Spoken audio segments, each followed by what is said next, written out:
Diet করে বিপদে পড়লেন ভারতীয় অভিনেত্রী পূজারিনী ঘোষ। বারবার জ্ঞান হারিয়ে ফেলছেন তিনি, রয়েছেন আইসিইউতে। বর্তমানে তিনি কিছুটা সুস্থ আছেন। কড়া ডায়েট করার সময় স্ট্রেস যাচ্ছিল পূজারিনীর উপর দিয়ে, তাতেই রক্তচাপ কমে গিয়ে জ্ঞান হারান অভিনেত্রী। বিস্তারিত জানাচ্ছেন শিবলি আহমেদ।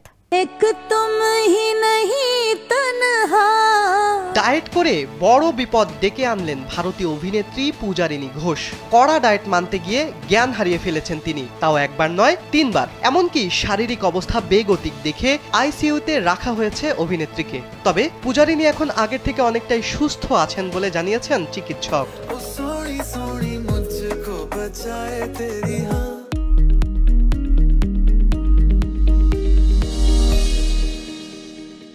ভারতীয় গণমাধ্যমের খবরে জানা যায়, কড়া ডায়েট অনুসরণ করতে করতে আকস্মিক স্ট্রেসের কারণে অভিনেত্রীর রক্তচাপ কমে যায়। এতেই বারবার জ্ঞান হারিয়ে ফেলেন পূজারিনী। এরপর দ্রুত তাকে হাসপাতালে নেওয়া হয়। মডেলিং থেকে অভিনয়ে আসেন পূজারিনী। গত বছর মুক্তি পেয়েছে তার কৈফিয়ত নামে একটি সিনেমা। এছাড়া ওঝা ওয়েব সিরিজেও অভিনয় করতে দেখা গেছে তাকে। পূজারিনীর ঝুলিতে আছে রূপকথা ও আসমানি ভোর নামে 2টি চলচ্চিত্র। ঢালিউড পাড়ায় বেশ কয়েক বছর ধরে অভিনয় করছেন পূজারিনী। JL50 হিন্দি ওয়েব সিরিজেও অভিনয় করেছেন তিনি।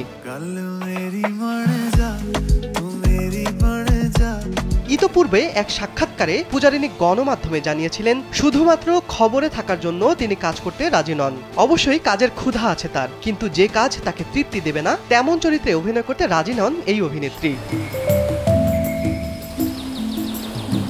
শিবলি আহমেদ, কালবেলা।